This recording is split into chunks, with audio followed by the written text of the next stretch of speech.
जब भी हम जीवन में संघर्ष, दुख या भ्रम का सामना करते हैं तो हमारी प्राचीन ग्रंथ गीता हमें राह दिखाती है। श्रीमद् भगवत गीता सिर्फ एक धार्मिक ग्रंथ नहीं, ये मानव जीवन का सबसे बड़ा मार्गदर्शक है। आज हम गीता के 4 ऐसे श्लोकों को समझेंगे जिनमें छिपा है आत्मा, कर्म और योग का गूढ़ ज्ञान।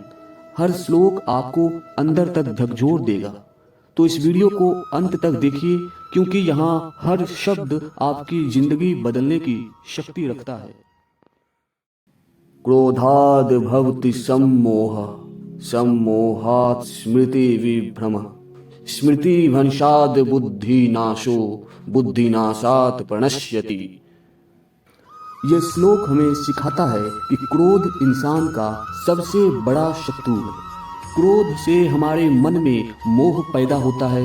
ये मोह हमारी याददाश्त और विवेक को नष्ट कर देता है। जब स्मृति का नाश होता है तो हमारी बुद्धि भ्रमित हो जाती है, और जब बुद्धि नष्ट हो जाती है तो इंसान पतन की ओर चला जाता है।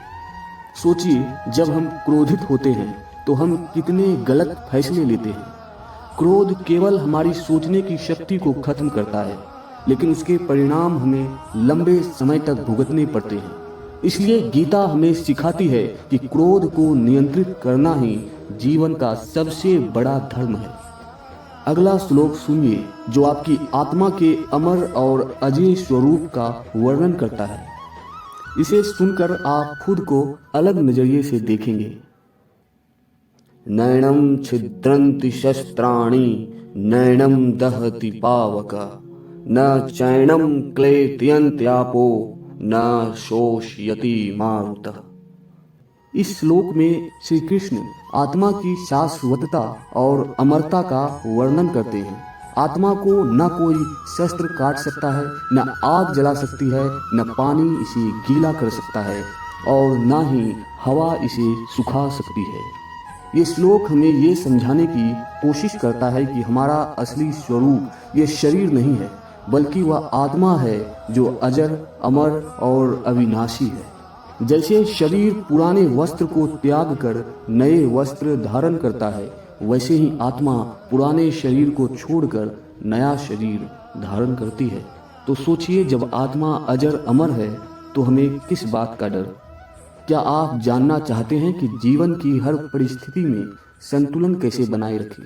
अगला श्लोक आपके जीवन का मंत्र बन सकता है।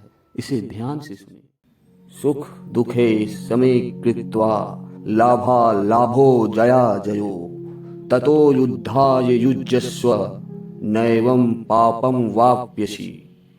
कृष्ण अर्जुन से कहते हैं कि सुख दुख, लाभ हानि और जीत हार में समान भाव रखना ही सच्चा योग है। जब हम इन भावनाओं में बंधे बिना अपने कर्तव्यों को निभाते हैं तो हम हर तरह के पाप और मोह से मुक्त हो जाते हैं। ये हमें सिखाता है कि जीवन में हर परिस्थिति को समान दृष्टि से देखना चाहिए, तभी हम सच्चे कर्मयोगी बन सकते हैं। क्या आप जानना चाहते हैं कि निष्काम कर्म क्या है और इसे कैसे अपनाया जाए?